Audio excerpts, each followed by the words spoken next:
സയ്യിദുനാ റസൂലുള്ളാഹി സ്വല്ലല്ലാഹു അലൈഹി വസല്ലമയുടെ ചരിത്ര വഴിയിലൂടെ സഞ്ചരിക്കുമ്പോൾ ഓരോ ഭാഗങ്ങളിൽ നിന്നും നമുക്ക് നിരവധി പഠിക്കാനുണ്ട്. ഓരോ സ്ഥലത്തും റസൂലുള്ളാഹി സ്വല്ലല്ലാഹു അലൈഹി വസല്ലം വിട്ടുവീഴ്ച നൽകിയപ്പോൾ അത് ഇസ്ലാമിന്റെ വളർച്ചയ്ക്ക് വലിയ കാരണമായി. മക്കം ഫതഹിലെ റസൂലുള്ളാഹിന്റെ നയം നാം കണ്ടു. മക്കം ഫതഹ് ത്വായിഫിലെ ഗോത്രങ്ങളെ വല്ലാതെ അലോസരപ്പെടുത്തി. അവർ ഇസ്ലാമിന്റെ മുഖ്യ ശത്രുക്കളായിരുന്നു. പ്രധാനപ്പെട്ട ഹവാസിൻ ഗോത്രവും സക്കീഫ് ഗോത്രവും ഇസ്ലാമിനെതിരെ ഒരു പട നയിക്കുന്നു. അങ്ങനെയാണ് ഹുനൈൻ യുദ്ധം ഉണ്ടാകുന്നത്. ഹുനൈൻ യുദ്ധത്തിൽ മലക്കുകൾ ഇറങ്ങിയ യുദ്ധമായിരുന്നു. ഒരുപാട് പാഠങ്ങൾ നൽകിയ യുദ്ധം. ആ യുദ്ധത്തിന്റെ ഭാഗങ്ങളിലൂടെയാണ് ഈ വീഡിയോയിലൂടെ നാം കടന്നു പോകുന്നത്. തുടർച്ചയായി വീഡിയോകൾ കാണണമെന്ന് ഓർമ്മപ്പെടുത്തിക്കൊണ്ടും വീഡിയോ ഇഷ്ടപ്പെട്ടാൽ നിങ്ങൾ അറിയുന്നവരിലേക്ക് എത്തിക്കണമെന്നും ഓർമ്മപ്പെടുത്തിക്കൊണ്ട് ചരിത്രത്തിന്റെ 37ാം ഭാഗത്തിലേക്ക് കടക്കുന്നു.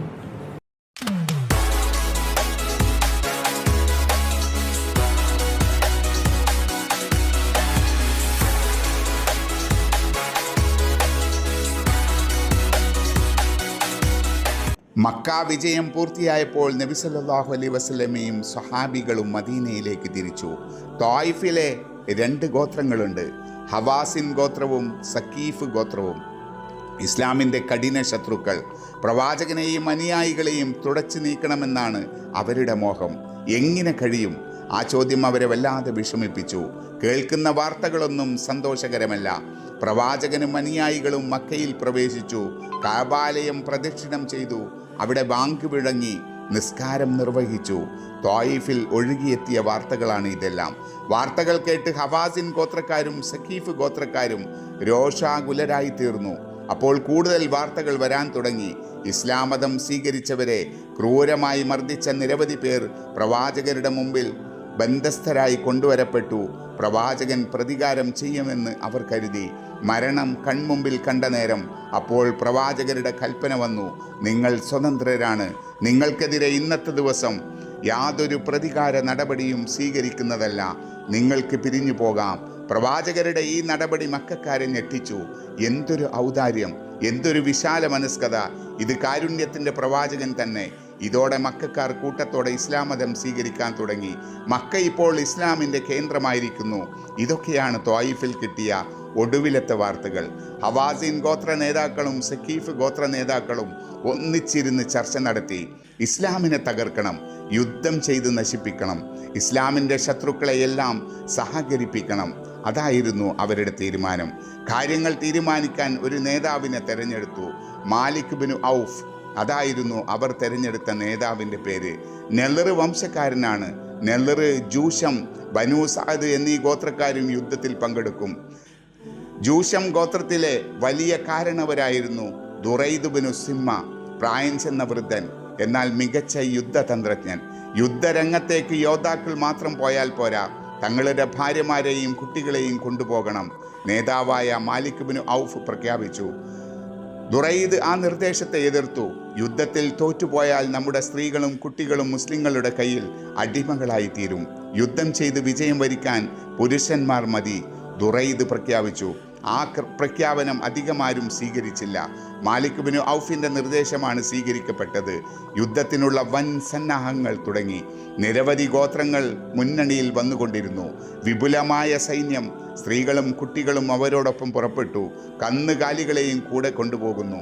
യുദ്ധത്തിൽ തോറ്റുപോയാൽ സ്ത്രീകളും കുട്ടികളും കന്നുകാലി സമ്പത്തും നഷ്ടപ്പെടും. അതുകൊണ്ട് ധീരമായി പോരാടണം. അതാണ് മാലിക് ബിൻ ഔഫിൻ്റെ തന്ത്രം. ദുറൈദ് പൊതുവായ അഭിപ്രായത്തോട് യോജിച്ചു. മക്കയ്ക്കും ത്വായിഫിനും ഇടയ്ക്കുള്ള പ്രദേശമാണ് ഹുനൈൻ. അവിടെയാണ് യുദ്ധം. ഹുനൈൻ മലനിരകൾ. അവയുടെ താഴ്വാര വരകളിൽ സൈന്യം വന്ന് നിറയണം. മലമുകളിൽ സൈന്യം നിലയുറപ്പിക്കണം. താഴ്വരയിൽ നിന്നും മലമുകളിൽ നിന്നും മുസ്ലിങ്ങൾക്ക് നേരെ ഒരേ സമയം ആക്രമണം നടത്തുക. അവർക്ക് പിടിച്ചു നിൽക്കാനാവില്ല. പാദങ്ങൾ പതറും, പരാജയപ്പെടും. ഒരു സന്ധിയും വേണ്ട. സർവനാശം സംഭവിക്കും വരെ യുദ്ധം തന്നെ. മാലിക് ബിൻ ഔഫിന് ഉറച്ച വിശ്വാസം, ഇത്തവണ മുസ്ലിങ്ങൾ പരാജയപ്പെടും. നേതാവിൻ്റെ ഉറച്ച വിശ്വാസം അനുയായികളിൽ ധൈര്യം പകർന്നു. അവർ ആഹ്ലാദ തിമിർപ്പിലാണ്. മക്കാ വിജയം കഴിഞ്ഞതോടെ മുസ്ലിങ്ങളുടെ മനസ്സിൽ ശാന്തത കളിയാടി. വലിയ ഏറ്റുമുട്ടലുണ്ടായില്ല. എല്ലാം ശാന്തം. ശാന്തമായ ജീവിതം നയിക്കണം. മനസ്സമാധാനത്തോടെ അള്ളാഹുവിനെ ആരാധിച്ച് കഴിയാം. സമാധാനം നിറഞ്ഞ ജീവിതം കൊതിച്ച് നടക്കാൻ തുടങ്ങിയിട്ട് കാലം എത്രയായി?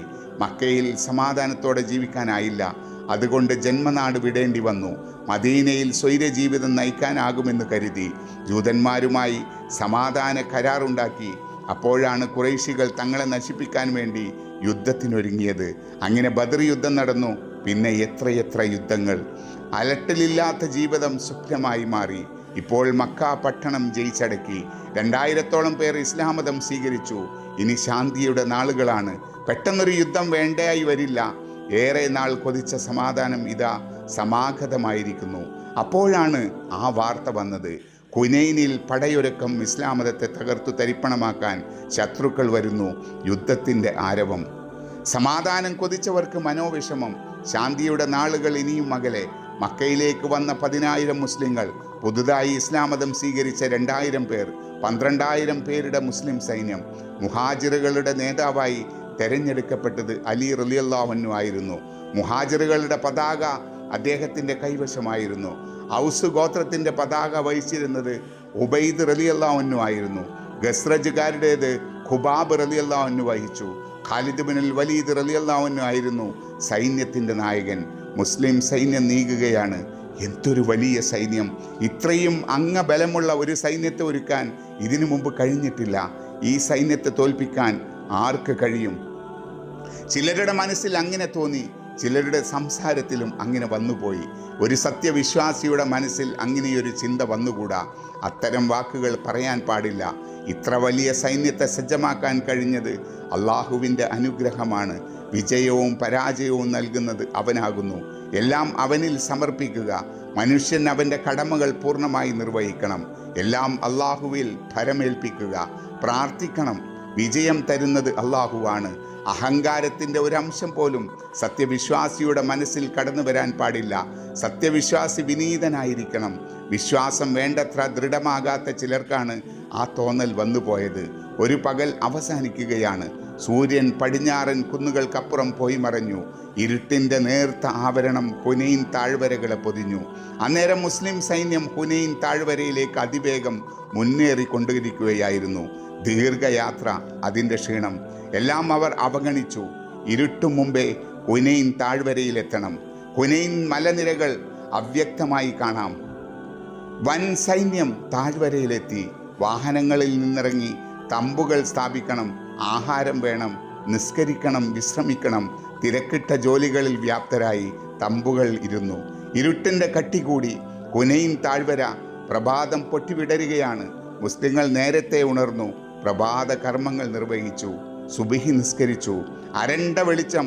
മുസ്ലിം സൈന്യം ആ പ്രദേശത്ത് വിട്ട് മുന്നോട്ട് നീങ്ങാൻ ഒരുങ്ങുകയായിരുന്നു. പെട്ടെന്നാണ് അത് സംഭവിച്ചത്. ഓർക്കാപ്പുറത്ത് ആക്രമണം. മലമുകളിൽ ശത്രുക്കൾ പതിയിരിക്കുകയായിരുന്നു. അവിടെ നിന്നും തുരുതുര പറന്നു വരുന്ന അമ്പുകൾ. പലരുടെയും ശരീരത്തിൽ അവ തുളച്ചു കയറി. എന്ത് ചെയ്യണമെന്നറിയാത്ത അവസ്ഥ. നേർത്ത വെളിച്ചമേയുള്ളൂ. അണികൾ ചിതറുന്നു. പരക്കം പാച്ചിൽ. മുസ്ലിങ്ങൾ ജീവനും കൊണ്ട് ഓടുന്നു. അത് കണ്ടപ്പോൾ നബി തങ്ങൾ ഉച്ചത്തിൽ വിളിച്ചു പറഞ്ഞു, ജനങ്ങളെ, നിങ്ങൾ എവിടേക്കാണ് ഓടിപ്പോകുന്നത്? തിരിച്ചു വരിക, ശത്രുക്കളെ തുരത്തുക. അതൊന്നും ഓടിപ്പോകുന്നവർ കേൾക്കുന്നില്ല. കുതിരയുടെ കടിഞ്ഞാൻ പിടിച്ചു നിൽക്കുകയായിരുന്നു. അബ്ബാസ് റളിയല്ലാഹു അൻഹുവിനോട് നബി തങ്ങൾ ഇങ്ങനെ നിർദ്ദേശിച്ചു, ഓടിപ്പോകുന്നവരെ തിരിച്ചു വിളിക്കുക. അബ്ബാസ് റളിയല്ലാഹു അൻഹു നല്ല ശബ്ദമുള്ള ആളായിരുന്നു. അദ്ദേഹം ഉറക്കെ വിളിച്ചു പറയാൻ തുടങ്ങി, മുഹാജിർ സമൂഹമേ, അൻസാറുകളുടെ സമൂഹമേ, ബൈഅത്തുൽ റിദ്വാനിൽ പങ്കെടുത്ത സഹോദരങ്ങളെ, അള്ളാഹുവിൻ്റെ റസൂൽ നിങ്ങളെ വിളിക്കുന്നു, തിരിച്ചു വരിക, തിരിച്ചു വരിക. അബ്ബാസ് റളിയല്ലാഹു അൻഹു ശബ്ദം മലഞ്ചെരുവിൽ അലയടിച്ചു കൊണ്ടിരുന്നു. ഓടിപ്പോയിക്കൊണ്ടിരുന്ന യോദ്ധാക്കളുടെ ചെവിയിൽ അബ്ബാസ് റളിയല്ലാഹു അൻഹുവിൻ്റെ ശബ്ദമെത്തി. അവർ ഓട്ടം നിർത്തി. ആ വിളിക്കുത്തരം നൽകി, ലബ്ബൈക ലബ്ബൈക. അവർ പരസ്പരം മറന്നു. തങ്ങൾക്ക് പറ്റിയ അബദ്ധം ഓർത്ത് ദുഃഖിച്ചു. തള്ളക്കോഴിയുടെ സമീപത്തേക്ക് കോഴിക്കുഞ്ഞുങ്ങൾ ഓടിയെത്തും പോലെ മുസ്ലിങ്ങൾ പ്രവാചകരുടെ സമീപത്തേക്ക് ഓടിയെത്തിക്കൊണ്ടിരുന്നു. നബി തങ്ങൾ തൻ്റെ പുണ്യം നിറഞ്ഞ കരങ്ങളിൽ മണ്ണ് വാരിയെടുത്തു. എന്നിട്ട് ഇങ്ങനെ പറഞ്ഞു, ഷഹാദത്തിൽ വുജൂഹ്. മണ്ണ് ശത്രുക്കളുടെ മുഖത്തേക്ക് എറിഞ്ഞു. ഉഗ്രമായ പോരാട്ടം തുടങ്ങി. നബി ഇങ്ങനെ പറയുന്നുണ്ടായിരുന്നു, അള്ളാഹു അവൻ്റെ പ്രവാചകന് നൽകിയ വാഗ്ദാനം ഒരിക്കലും ലംഘിക്കുകയില്ല. അതിശക്തമായ പോരാട്ടം തുടങ്ങി. ഒന്നുകിൽ വിജയം, അല്ലെങ്കിൽ രക്തസാക്ഷിത്വം. ഹവാസിൻ ഗോത്രക്കാർ മലമുകളിൽ നിന്നിറങ്ങി വന്നു മുസ്ലിങ്ങളുമായി മുഖാമുഖം നിന്ന് യുദ്ധം തുടങ്ങി. ഘോര യുദ്ധം. ഹവാസിൻ ഗോത്രക്കാർക്ക് മുന്നേറാൻ കഴിയുന്നില്ല. അതിശക്തമായ പ്രതിരോധം. ഹുനൈൻ രണാങ്കണത്തിൽ മലക്കുകൾ ഇറങ്ങി. അവർ മുസ്ലിങ്ങൾക്ക് ശക്തി നൽകി. ഹവാസിൻ ഗോത്രക്കാർ യുദ്ധക്കളം വിട്ട് ഓടി. സൈന്യാധിപനായ മാലിക് ബിൻ ഔഫ് ഒരു അന്തിമ ശ്രമം കൂടി നടത്തി നോക്കി. വിജയിച്ചില്ല. ശത്രുക്കളുടെ ചേരിയിലുള്ള എല്ലാ ഗോത്രക്കാരും യുദ്ധക്കളം വിട്ട് ഓടുകയായിരുന്നു. ഒരു വിഭാഗം ത്വായിഫിലേക്ക് രക്ഷപ്പെട്ടു, മറ്റൊരു വിഭാഗം നഖ്ലയിലേക്കും ഓടിപ്പോയി. സൈന്യാധിപനായ മാലിക് ബിൻ ഔഫ് ത്വായിഫിലേക്കാണ് ഓടിപ്പോയത്. സ്ത്രീകളും കുട്ടികളും ബന്ദികളായി തീർന്നു. വമ്പിച്ച യുദ്ധമുതലുകളാണ് കൈവശം വന്നു ചേർന്നത്. 24,000 ഒട്ടകങ്ങൾ, 40,000 ആടുകൾ, 4,000 വെള്ളി നാണയങ്ങൾ. ബന്ദികളുടെ എണ്ണം 6,000. യുദ്ധമുതലുകളും ബന്ദികളെയും ജഹറാന എന്ന സ്ഥലത്തേക്ക് മാറ്റി. ത്വായിഫിലേക്ക് രക്ഷപ്പെട്ട ശത്രുക്കളെ തേടിയായിരുന്നു പ്രവാചകരുടെ അടുത്ത ലക്ഷ്യം. ഹുനൈൻ യുദ്ധത്തിൻ്റെ ആദ്യഘട്ടത്തിലെ പരാജയത്തിന് പല കാരണങ്ങളുണ്ടായിരുന്നു. തങ്ങളുടെ ശക്തിയെക്കുറിച്ചുള്ള അമിത ശുദ്ധാപ്തി വിശ്വാസമായിരുന്നു അതിൽ പ്രധാനം. 12,000 പേരുണ്ടായിട്ടും അവർക്ക് പരിഭ്രാന്തരായി ഓടേണ്ടി വന്നു. മുസ്ലിങ്ങൾ വിരണ്ടോടുന്നത് കണ്ടപ്പോൾ അബൂ സുഫിയാൻ പരിഹാസപൂർവ്വം ഇങ്ങനെ പറഞ്ഞു: ഇവർ തോറ്റാടുകയാണ്, ഇത് കടലിൽ ചെന്നേ അവസാനിക്കൂ. ഷാബ് ബിൻ ഉസ്മാൻ പറഞ്ഞത് ഇപ്രകാരമായിരുന്നു: ഇന്ന് ഞാൻ മുഹമ്മദിനോട് പകരം വീട്ടും. അബൂ സുഫിയാനെ പോലെയുള്ള പലരും സൈന്യത്തിലുണ്ടായിരുന്നു. മക്ക വിജയത്തെ തുടർന്ന് ഇസ്ലാമിൽ വന്ന പലർക്കും വിശ്വാസദാർഢ്യം വന്നിരുന്നില്ല. യുദ്ധക്കളം വിട്ട് ഓടിയവരിൽ ഏറെ പേരും അത്തരക്കാരായിരുന്നു. പരാജയ ഭീതിയോടുള്ള ആ ഓട്ടത്തെപ്പറ്റി വിശുദ്ധ ഖുർആൻ ഇങ്ങനെ പറയുന്നു: അള്ളാഹു പലയിടങ്ങളിലും നിങ്ങളെ സഹായിച്ചിട്ടുണ്ട്. ഹുനൈൻ ദിവസത്തിലും നിങ്ങളെ സഹായിച്ചു. നിങ്ങളുടെ സൈനികരുടെ ആധിക്യത്തിൽ നിങ്ങൾ മതിമറന്ന സന്ദർഭം അത് നിങ്ങൾക്കൊരു ഗുണവും ചെയ്തില്ല. വിശാലമായ ഭൂമി നിങ്ങൾക്ക് ഇടുങ്ങിയതായി തോന്നി. എന്നിട്ട് നിങ്ങൾ പിന്തിരിഞ്ഞോടി. പിന്നീട് അള്ളാഹു തൻ്റെ ദൂതനും സത്യവിശ്വാസികൾക്കും ആശ്വാസമേകി. നിങ്ങൾക്ക് കാണാനാവാത്ത സൈന്യത്തെ ഇറക്കി സത്യനിഷേധികളെ അവൻ ശിക്ഷിച്ചു. അങ്ങനെ എത്രയേ സത്യനിഷേധികൾക്കുള്ള ശിക്ഷ. ഈ വിശുദ്ധ ഖുർആൻ വചനങ്ങൾ സത്യവിശ്വാസികൾക്ക് വിലപ്പെട്ട പാഠങ്ങൾ നൽകുന്നു. ആൾബലം ഗുണം ചെയ്യില്ല, വിശ്വാസദാർഢ്യമാണ് ബലം. വിശ്വാസത്തിന് ബലം വരുമ്പോൾ അള്ളാഹുവിൻ്റെ സഹായം വരും. അള്ളാഹുവിൻ്റെ സഹായം വന്നാൽ പിന്നെ ശത്രുക്കൾക്ക് പാദമുറക്കില്ല. ആ പാഠങ്ങൾ രണ്ടും ഹുനൈനിൽ നിന്ന് പഠിക്കാം. മാലിക് ബിൻ ഔഫിൻ്റെ നേതൃത്വത്തിൽ വലിയൊരു സംഘം ത്വായിഫിലേക്ക് നീങ്ങിയിരുന്നു. അത് കാരണം ഉടനെ ത്വായിഫിലേക്ക് നീങ്ങാൻ പ്രവാചകൻ കൽപ്പിച്ചു. ത്വായിഫുകാർ ധനികരായിരുന്നു. ശക്തമായ കോട്ടകളാൽ വലയം ചെയ്യപ്പെട്ട പട്ടണമായിരുന്നു ത്വായിഫ്. വളരെ കാലത്തേക്കുള്ള ഭക്ഷ്യവസ്തുക്കൾ കോട്ടയിൽ ഉണ്ടായിരുന്നു. മുസ്ലിം സൈന്യം ത്വായിഫിലെത്തി. കോട്ടയ്ക്ക് മുകളിൽ നിന്നും സഖീഫ് ഗോത്രക്കാർ അമ്പുകൾ എയ്തുവിടാൻ തുടങ്ങി. 18 മുസ്ലിം യോദ്ധാക്കൾ അമ്പേറ്റ് ഷഹീദായി. മുസ്ലിങ്ങൾ സുരക്ഷിത സ്ഥാനത്തേക്ക് പിൻവാങ്ങി. കോട്ടയ്ക്ക് മുകളിൽ നിന്നും അമ്പെത്താത്ത അകലത്തിലെത്തി. അവിടെ 2 തമ്പുകൾ സ്ഥാപിച്ചു. ആ തമ്പുകൾക്കിടയിൽ വെച്ചാണ് നബി നിസ്കാരം നിർവഹിച്ചത്. പിന്നീട് ഇതേ സ്ഥാനത്ത് മസ്ജിദ് ത്വായിഫ് നിർമ്മിക്കപ്പെട്ടു. ഈ യാത്രയിൽ ഉമ്മു സലമ റളിയല്ലാഹു അൻഹ, സൈനബ് റളിയല്ലാഹു അൻഹ എന്നീ പത്നിമാർ പ്രവാചകരോടൊപ്പം ഉണ്ടായിരുന്നു. ത്വായിഫുകാരുടെ കോട്ട മുസ്ലിം സൈന്യം ഉപരോധിച്ചു. അതുകൊണ്ട് ഫലമുണ്ടായില്ല. കോട്ട പൊളിക്കാനുള്ള ശ്രമവും വിജയിച്ചില്ല.